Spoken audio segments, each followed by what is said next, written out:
Data BPS Maret 2021 menunjukkan bahwa angka kemiskinan di Indonesia sebesar 27,5 juta orang.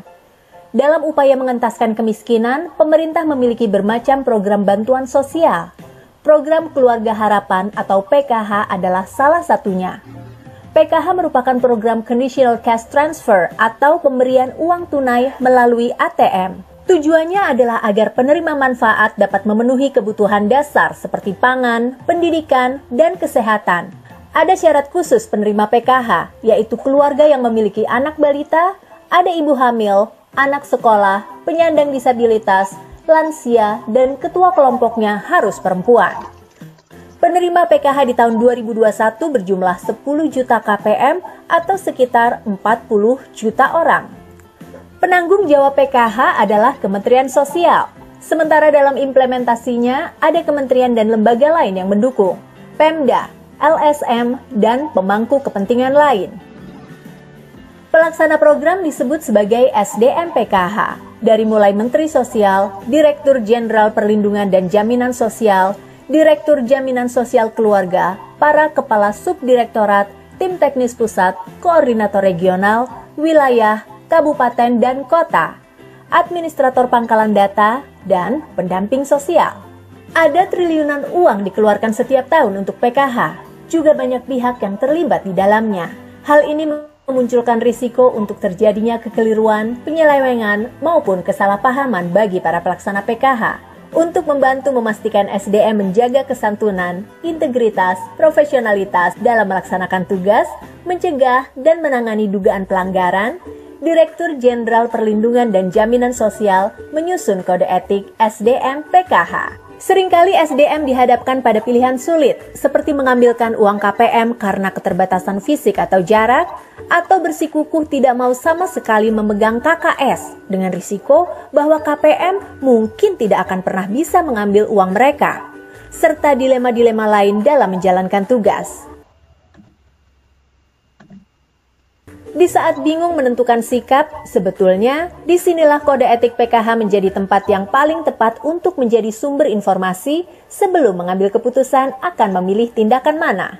Secara garis besar, kode etik adalah pola aturan, tata cara, tanda, pedoman etis di dalam melakukan kegiatan atau pekerjaan. Kode etik ini tertulis secara sistematis berdasarkan prinsip-prinsip moral yang ada. Setiap SDM PKH harus patuh terhadap kode etik PKH. Nilai-nilai dasar yang dianut dan harus dijalankan oleh SDM PKH adalah santun, yaitu menunjukkan sikap, perilaku, dan tindakan yang menghormati dan menghargai harkat martabat KPM, rekan sejawat, penanggung jawab PKH, dan mitra kerja.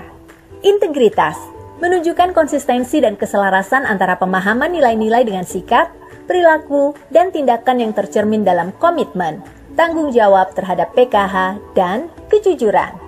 Profesional, menunjukkan sikap, perilaku, dan tindakan yang bertanggung jawab, disiplin, taat asas, dan berkompeten dalam melaksanakan tugas dan kewajiban untuk mencapai hasil kerja terbaik. Ruang lingkup kode etik PKH adalah mengatur kewajiban, larangan, dan etika hubungan antara SDM dengan KPM, rekan sejawat, penanggung jawab, dan mitra kerja. Selama program PKH berjalan, laporan yang paling sering masuk berkaitan dengan larangan, misalnya penyalahgunaan bantuan seperti memungut atau memotong uang bantuan, manipulasi data, dan sebagainya.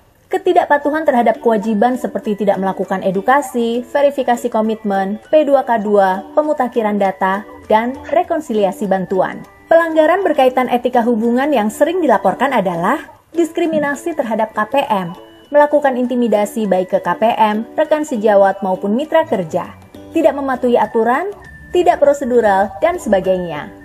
Kode etik ini membantu agar SDM dapat memutuskan mengambil tindakan seperti apa ketika berhubungan dengan mitra kerja dan pihak-pihak lain di dalam menjalankan tugasnya.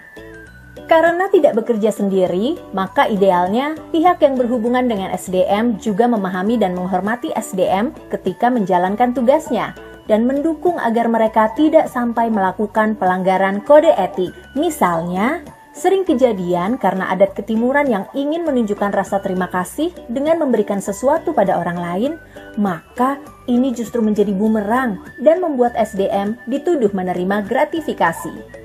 Lalu apa yang harus dilakukan jika menemui adanya pelanggaran kode etik ini? SDM PKH bisa melaporkan sesuai prosedur yang telah diatur. Sementara untuk masyarakat umum, baik KPM maupun non-KPM, bisa melaporkan adanya pelanggaran ke kontak center PKH, Dinas Sosial, Humas Kementerian Sosial, dan sebagainya. Oh iya, selain mengadukan adanya pelanggaran, masyarakat juga dipersilahkan untuk memberikan masukan agar program menjadi lebih baik. Yuk kita pastikan jadi SDM PKH yang sip, santun, berintegritas, dan profesional. Ingat, setiap SDM sudah menandatangani Fakta Integritas. Dengan PKH, kita wujudkan Indonesia bebas kemiskinan dan meraih keluarga sejahtera.